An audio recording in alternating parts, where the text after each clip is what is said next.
Hola otra vez, amigos. Gracias por venir otra vez. I'm so glad you're back to continue with me for El Día de los Muertos. So as I mentioned, we are next going to do Papel Picado. Papel Picado. This is a beautiful art piece that is used in a lot of different celebrations now for a lot of different holidays, especially in Mexico. But one of the biggest parts, one of the biggest holidays that it's used for is El Día de los Muertos. So you are going to need un lápiz, tijeras, some of the tissue paper from your box, and then your choice of template.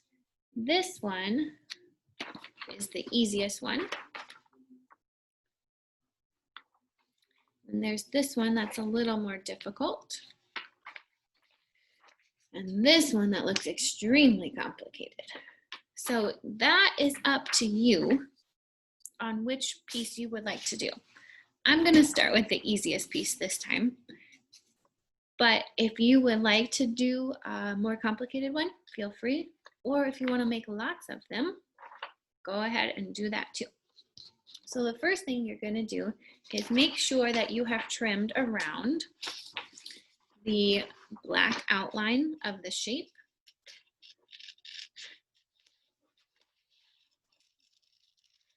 So we're just going to cut along here to get the exact shape of the papel picado that we want. And you can actually design your own template if you would like to. You can just draw on a piece of paper, plain white printer paper, and then use that as your guide. So papel picado goes on the ofrendas for several different reasons.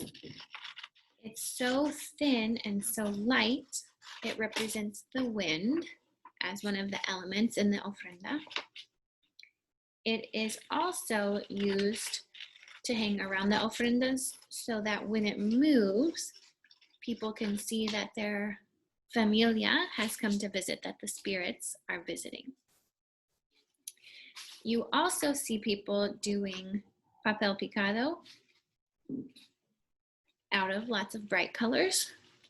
And sometimes it's made out of plastic, but mostly now papel picado is made out of tissue paper because tissue paper is so thin and so light, and it represents the fragility of life. And that's something you can discuss with your grown-ups at home. But tissue paper, papel picado, reminds us that you have to be gentle and be careful with your life because it goes quickly. All right, so next you have your tissue paper folded just in half, and then you also have your cutout of the papel picado template. You can paper clip it, you can tape it, whatever you would like to do to make sure it stays in place. I'm just gonna try to hold it this time so that I know how it works for me, so I can either send some extra paper clips to you guys or see if this will work just fine. So the first thing I'm going to do is cut along the bottom here and along this outlining edge.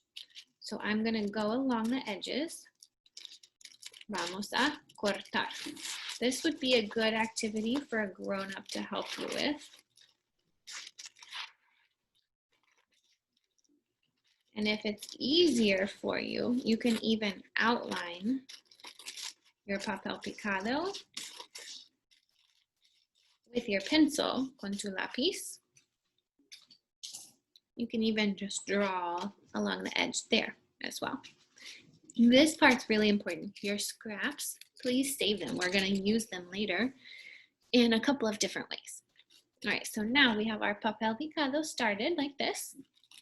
And we're just going to cut along the insides of these shapes.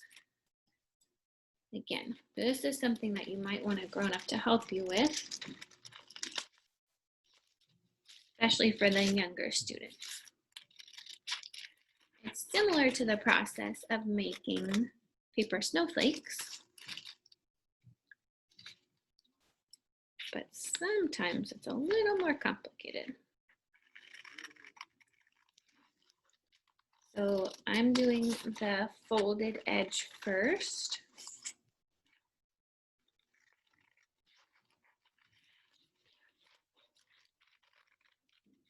And just going around the shapes that are there. And you can see as pieces fall away, eventually what they'll look like. Una estrella. So again, try and keep track of your scraps if you can, because we will be using some of these pieces later on. All right, so now it's gonna get a little complicated. I probably would recommend that you go ahead and paperclip or tape your Papel Picado and the template together. I'm going to just try to continue cutting like this. So what I did this time was I folded my Papel Picado and the template together right up here on this shape in the corner so that I could get a cut through so that I could actually get this shape cut out. So let's see.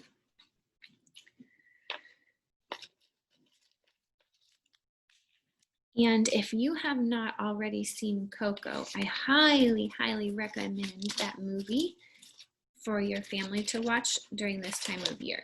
It is such a good movie, and it's pretty accurate for most of the symbols for the holiday. They do take some creative liberties, but overall, it's very, very good.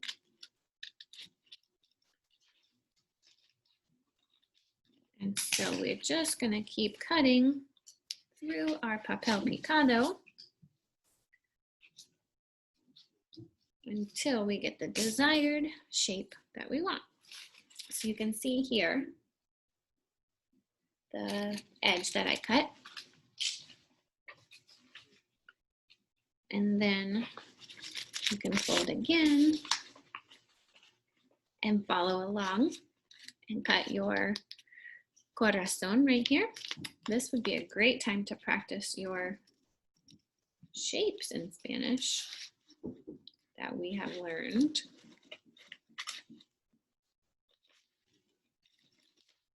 So corazón, oops. I highly, highly recommend that you try to paper clip these down. I'll send some extra paper clips in your box so that these will not fall all over the place for you like they are for me. Okay,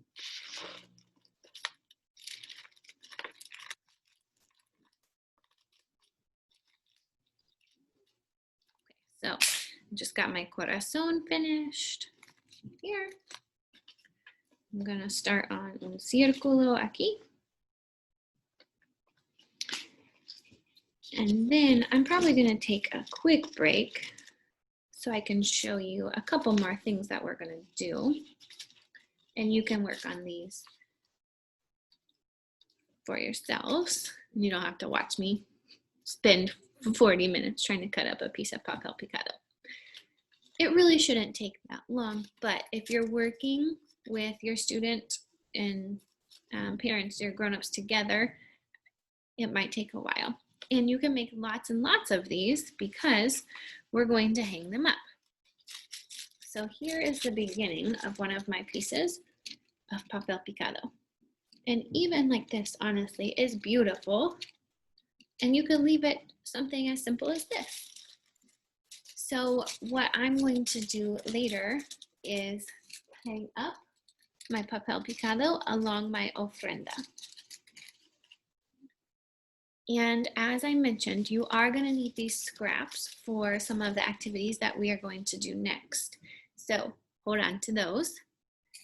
And I would love to show you another activity that we're going to do. So if you'll join me in the next video, we're going to talk about calaveras or calaveritas. Hasta luego, amigos. See you soon.